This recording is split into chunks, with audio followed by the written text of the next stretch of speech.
was rejected by a matchmaker this week. You wouldn't be able to work with me. This video made the rounds a few weeks ago. This woman basically went to a matchmaker to be matched, and then the matchmaker told her, "I will not be able to work with you because of the way that you are." She then responded by not learning from her feedback and deciding that everyone had wronged her. Welcome back to the Chow Time Pod. It's your host, Red.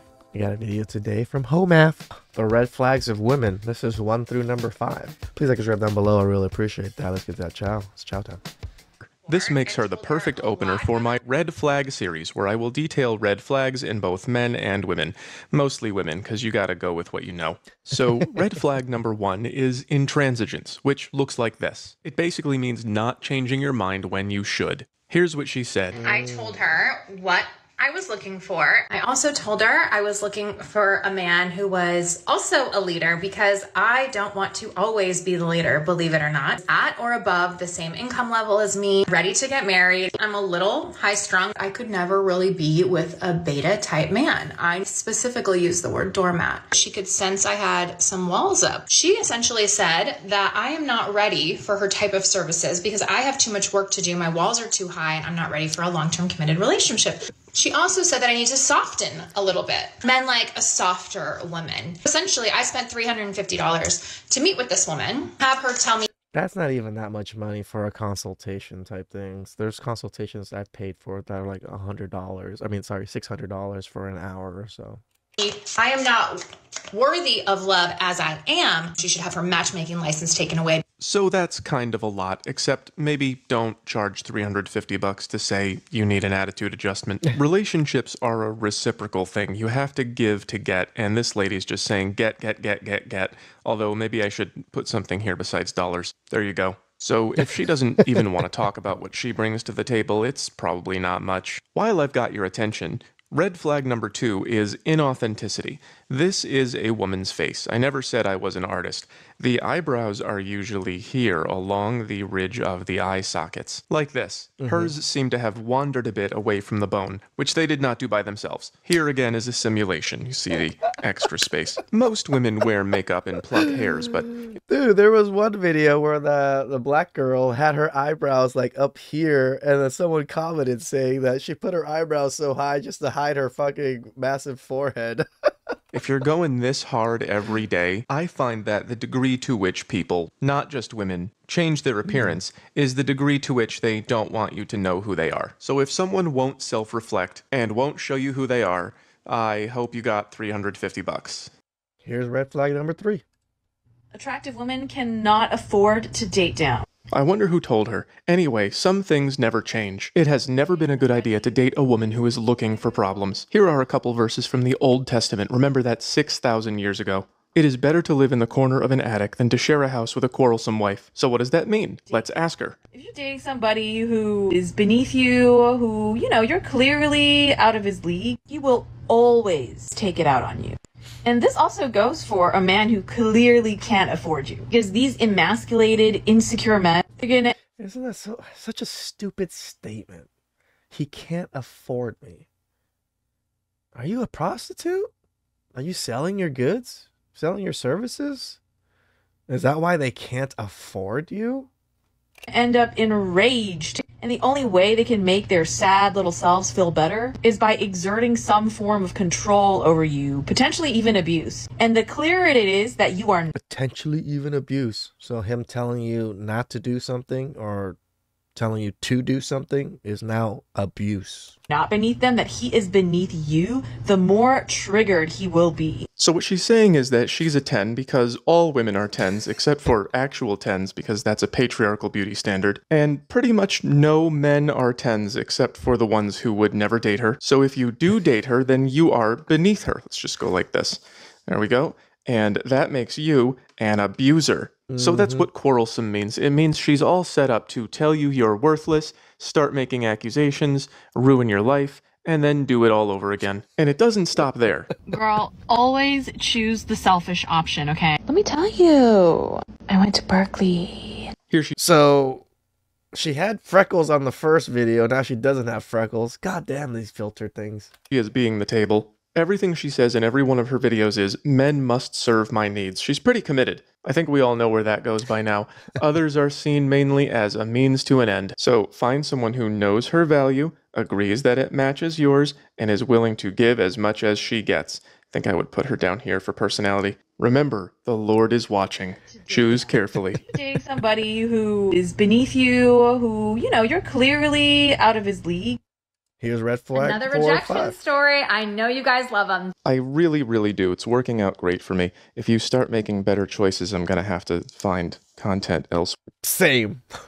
I'm happy that I got plenty of content to make from all these creators, YouTube, TikToks, and all these things. We wouldn't have all this content if women didn't put themselves out on the internet, posting their L's. So I'm just going to do again today. She makes it so easy. I also have more, and I'm sure you remember her. There are certain women that do a lot of, I guess, what we call L posting, where they just talk about the results of their choices as if this is not an option. This is all part of what I call the expectation inflation program, which is what is driving the declining birth rate in the West. 1.6. It starts with Disney movies where a beast buys you a library, and then you get old enough for Sex in the City, where women who make constant sex mistakes are your only role models, and then you get bonus points for a high-paying job, but you pretend you earned it on merit, at which point you are fully liberated or hypergamy maxed. And then when you hit 30, you raise your standards for some reason. Not that I believe in the wall. I'm going to do a video on the wall. It's not real. And when that It's interesting that he doesn't believe in the wall. I would love to hear his explanation on it. I'll cover that later. doesn't work, you get just one cat, just to try it out. And then you end up with a house of cats, and then they find you with your eyeballs eaten by cats. There's actually a whole discussion about whether or not your cats eat your eyeballs if you die alone with them. The chances are extremely low. It's just a funny thing. There's even a book about it. So is at the raise standards part. Let's see what happened. Another rejection story. I know you guys love them. This time, rejected by an Android user. I matched with this guy on Hinge, and I noticed he had green text, so of course She feels that she's better than him because she has an iPhone that costs the exact same amount as a fucking Android. I had to give him a little about having an Android. You didn't have to. That's a limiting belief. This is literally the oldest joke in the book. Oh, you have an Android? It's a red flag, because obviously I have an iPhone. He literally said he didn't want to go out because of the fixation on the difference in our phone types. It's literally the oldest joke in the book. Red flag number 5 is the use of the word literally to mean figuratively, which is the opposite of literally, or to mean very. Just, I'm literally so tired. Literally. How about, sir, it's a turnoff that you do not have a sense of humor and you are so attached to your phone that you can't take the joke. Here again is another opportunity for a choice. Attached to the phone? We don't care. You're the one that brought it up in the fucking first place. Like, it's such a minuscule thing, green and red or blue text. Wow, you're basing stupid shit and making a stupid comment off of the color of Texas. You made fun of the guy, and he didn't like it, so he backed out. And you could have stopped doing it for next time, or you could just blame him for not liking it to protect yourself from, I don't know, from change. This again is intransigence. So what's with the whole Android iPhone thing? Well, I did a very small amount of research, and it appears that Android is most of the market. Most people have them. It seems that they have better compatibility with the kinds of things that we do in Windows and all that. And it generally seems to be agreed that they have actually better hardware. So then what do you get with an iPhone? Well, you get to be an iPhone user. So when... All right, I'll push back a little bit on Ho Math on this one. I do a lot of crypto. I enjoy the iPhone security.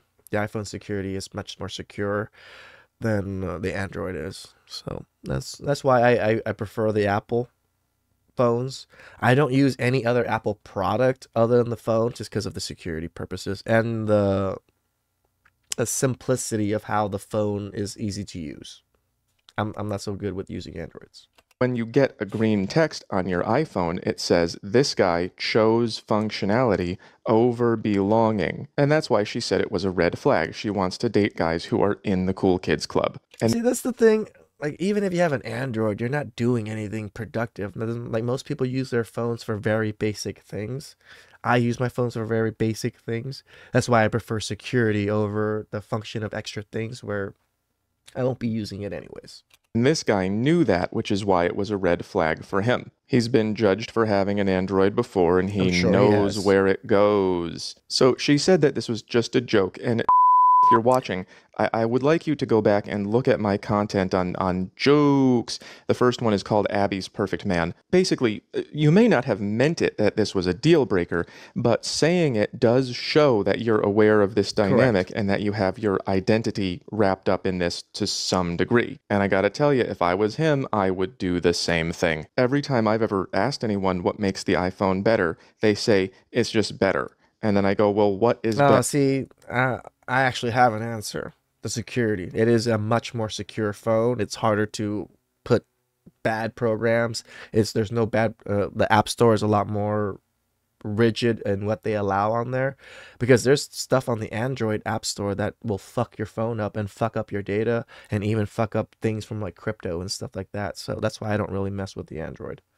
Better about it, and they go, it's just better. It's literally better. And when that happens, I'm getting out, because that means that you either don't know or won't admit why you make choices, and I don't want this to be the rest of my life. Before I go, I just want to mention, I make a lot of these videos about things that women say and do, good, bad, and neutral, and I get a lot of good comments, but also sometimes they get pretty negative, and I don't want you to do that. It actually makes things harder for me. I just want people to be more conscious of the motivations for their behaviors and the results of their behaviors, and to make better choices. And better choices don't get an audience of 500,000. But don't worry, I will not run out of content. Shout outs to Whole Math doing God's work, educating men and women on women nature.